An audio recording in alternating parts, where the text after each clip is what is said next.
selon cette même matrice qui est bien décrite dans les enseignements d'Alice Bailey. Et donc nous sommes des êtres en devenir parce qu'il y a un plan d'évolution. Et donc c'est ça qu'il faut retenir, et que la seule façon de sortir de l'impasse dans laquelle nous sommes, aussi bien sur le plan écologique qu'économique, c'est d'appliquer le partage tout en respectant le libre arbitre, c'est-à-dire que c'est à nous de trouver les méthodes pour le mettre en place. Et on voit bien que de toute façon, c'est déjà commencé parce qu'actuellement, le mot partage est utilisé partout, par beaucoup d'associations, et que ça devient à la mode, ce mot devient à la mode, et c'est très très bien parce que pour l'instant, on ne l'a pas assez utilisé malheureusement. Et donc, je vais vous parler aussi d'un maître particulier qui s'appelle Maitreya, dont vous avez peut-être déjà entendu parler, parce que c'est un nom que l'on commence à entendre aussi, et qui a été utilisé par plusieurs groupes différents. Et donc, en fait,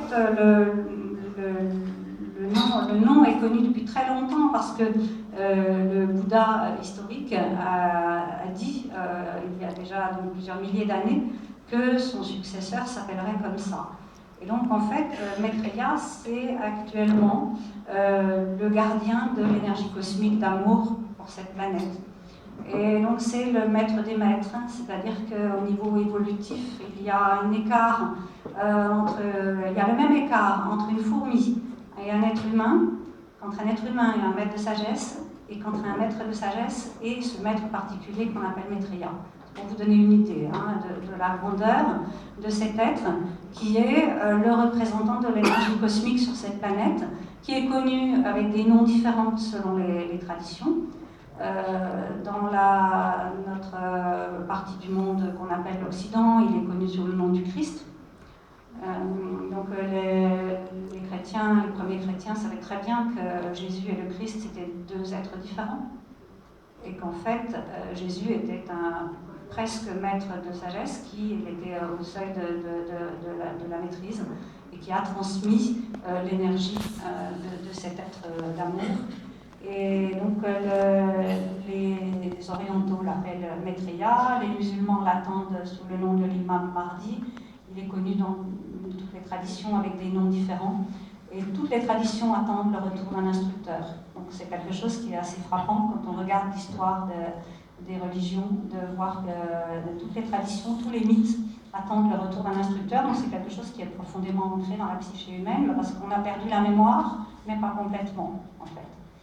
Et donc cet être dont notre mythologie chrétienne dit qu'il reviendra, on a dit à la fin des temps, en fait ça veut dire quoi? C'est simplement à la fin de la civilisation, parce que là, du fait des cycles cosmiques, il y a la fin d'une ère, qu'on appelle l'ère des poissons, le début d'une autre ère, qu'on appelle l'ère du Verseau, et en fait ça correspond à des cycles astronomiques, des cycles cosmiques, et il y a une nouvelle civilisation, parce que c'est quelque chose de naturel, c'est quelque chose de complètement naturel.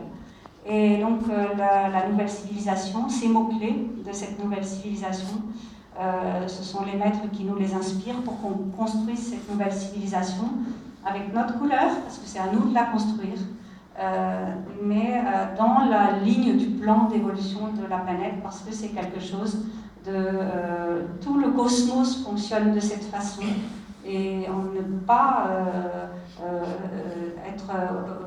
on s'autodétruit si on n'est pas dans l'évolution du cosmos. Et on a la possibilité de choisir la méthode, on a la possibilité d'avancer à la vitesse que l'on veut, simplement il y a des lignes d'évolution, et les autres règnes sur cette planète ont aussi le droit d'évoluer et le droit d'exister, et ce qui se passe actuellement avec la destruction des autres règnes que l'on a mené pour des raisons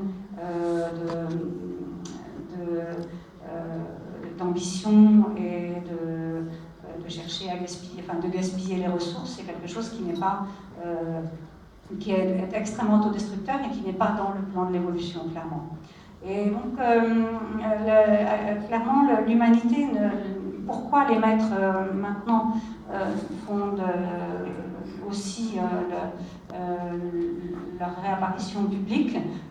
Il y a plusieurs raisons à ça. Je vous disais que on était à la fin d'un cycle et au début d'un nouveau cycle. Donc à chaque changement de cycle, il y a des enseignements qui sont donnés. Donc ça fait partie du travail des maîtres de nous communiquer de l'enseignement à ce moment-là qui va nous être utile pour construire la nouvelle civilisation. Il y a aussi le fait que actuellement, on a mis la planète dans un tel état qu'on ne peut plus s'en sortir seul. L'être humain tout seul ne peut plus faire sauver la planète, c'est pas possible. Donc on est obligé, on va être obligé de travailler avec la guidance des maîtres. Tant pis pour ceux que ça rebute, parce que plusieurs fois, quand j'en parle, il y a des gens qui me disent « mais il est où mon libre arbitre ?» Et je dis « mais le libre arbitre, il est, si on le cherche là, on ne cherche pas au bon endroit. Notre libre arbitre, ce n'est pas notre liberté, elle est de choisir la méthode. Elle n'est pas dans les cycles cosmiques. On ne faut pas chercher son libre arbitre dans l'alternance des jours et de la nuit. On ne peut pas se rebeller contre ça. Il y a des lois naturelles qui nous dépassent et on est une cellule d'un être vivant. Et ça, c'est quelque chose qu'il faut vraiment que l'on remette au cœur de notre compréhension. Parce que l'ambition et le gaspillage des ressources sont aussi au cœur du moteur économique parce qu'on n'a pas conscience que l'on est un morceau d'un être vivant. On pense qu'on est séparé, on pense qu'on peut gaspiller les ressources de la planète parce qu'on ne pense pas que la planète c'est un être vivant et qu'on en est une cellule. Et donc on se tire une balle dans le pied si on gaspille les ressources de la planète. Donc ça c'est toute une mécanique, c'est un changement de paradigme qui est nécessaire. Et en fait les changements actuellement qui sont nécessaires, ce ne sont pas seulement des changements économiques, ce sont des changements dans l'attitude de l'être humain, d'arrêter de se penser comme séparé. En fait, la remise en lumière qu'on est un morceau de l'univers, de voir qu'il y a l'unité de la création, c'est quelque chose de très important. Et donc, les maîtres qui préparent, donc Maitreya prépare, il a un plan pour nous aider à mettre en place la nouvelle civilisation. Et donc ce plan, les mots-clés, c'est la paix, la justice, le partage. Parce qu'en partageant les ressources de la planète, on va équitablement instaurer la justice et que la justice est le seul moyen pour instaurer la paix. Et qu'actuellement, une des raisons du retour des maîtres au grand jour, c'est aussi le fait qu'on a les moyens de détruire la planète, on a l'énergie atomique et qu'on l'a mal utilisée, on l'a très, très mal utilisée parce qu'on l'a utilisée pour la destruction. Et que c'est quelque chose qui est regrettable parce qu'on pollue avec et malheureusement on a construit beaucoup d'armements qui sont quelque chose de... quand on dit qu'on peut faire sauter la planète plusieurs fois, c'est aberrant, c'est quelque chose qui n'a pas de sens. Le plan de Maitreya pour nous aider, il y a dans son plan quelque chose qu'on appelle le jour de déclaration. Donc il y a un moment particulier, dont on ne connaît pas la date encore, où il a dit qu'il allait nous étreindre et nous serrer dans son cœur. Il va se passer un phénomène naturel qui a déjà été vécu sur cette planète parce que la Pentecôte, c'est un phénomène qui s'est déjà passé dans l'histoire de l'humanité. Simplement là, ça va être à grande échelle. C'est-à-dire que toute l'humanité va être stimulée par l'énergie de cet être qui va nous faire sentir l'unité physiquement. Et donc le jour de déclaration, c'est quelque chose dont je ne peux pas vous donner tous les détails actuellement parce que malheureusement on est pris par le temps, mais que vous retrouverez dans les livres de Benjamin Crème parce qu'il a donné beaucoup de détails sur la façon dont ça allait se passer.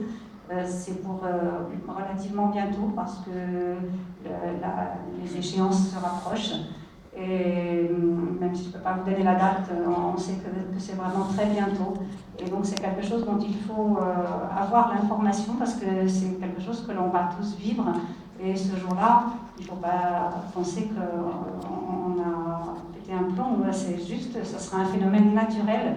On va entendre, on va voir à la télévision un être qui va nous parler, qui ne nous parlera pas. Il sera silencieux à la télévision et on l'entendra dans sa tête. Parce qu'il va utiliser le canal de communication qu'on a tous à l'intérieur de nous, qui fait qu'on est un petit morceau du même univers. Et que c'est un canal télépathique que pour l'instant on n'utilise pas, et qui est possible, et qu'il va le faire sans enfreindre notre libre arbitre. Parce qu'il va le faire pendant quelques minutes seulement, et donc ça n'enfreint pas notre libre arbitre, c'est un phénomène complètement naturel. Donc je voulais surtout vous passer cette information, parce que c'est quelque chose qui est pour très bientôt. Et donc un des outils de Maitreya aussi, pour nous faire prendre conscience du fait que l'on doit changer de paradigme, c'est aussi il a commencé à apparaître à la télévision dans certains pays du monde, pour nous faire sentir d'autres énergies, pour amener l'humanité à se poser des questions. Donc il y a eu 146 interviews à ce jour. Donc il y a aussi dans les livres et dans la revue Partage, il y a beaucoup d'informations à ce sujet, parce qu'on sait qu'il a parlé 29 fois aux États-Unis, il a parlé aux États-Unis, au Mexique, au Brésil, en Russie, en Chine. Et depuis 2010 et à 2014, il a fait donc 146 apparitions télévisées dans ces pays-là. Et donc il avait dit qu'un jour il viendrait parler à la télévision en Occident. Donc on l'attend avec impatience. Pour l'instant, il est au Moyen-Orient. Et il ne fait pas d'interview télévisée. Et son objectif, c'est d'amener la paix entre les différents groupes qui se font la guerre là-bas. Donc voilà ce qui nous a été transmis comme information, que vous retrouverez donc dans la revue Partage International, dont Benjamin Crème est le rédacteur en chef. Et donc, avant de passer la parole à Luc, qui va nous parler du partage sur le plan économique, je voudrais vous parler du pourquoi du partage. Donc pourquoi le partage? Parce que nous sommes tous des morceaux d'un être vivant, parce que la compétition est un poison, qu'on le veuille ou non, on a l'impression que c'est quelque chose de stimulant, que c'est quelque chose qui réveille les qualités dans l'être humain, et donc dès la petite école on nous apprend à être en compétition. Mais si les cellules de votre corps sont en compétition les unes contre les autres, c'est une maladie qui se déclare. Donc c'est quelque chose d'antinaturel. Et ce qui est naturel dans la nature, c'est la coopération. Et on commence à le savoir sur le plan scientifique, les scientifiques commencent à nous dire que la coopération, c'est la seule. Les cellules de votre corps coopèrent entre elles, les végétaux, les animaux coopèrent entre eux. Aucun groupe animal ne peut survivre s'il n'y a pas de coopération entre ses membres. Et donc c'est un phénomène complètement naturel, et c'est la seule solution pour l'être humain. Et donc la coopération implique le partage des ressources. Donc je pense, passer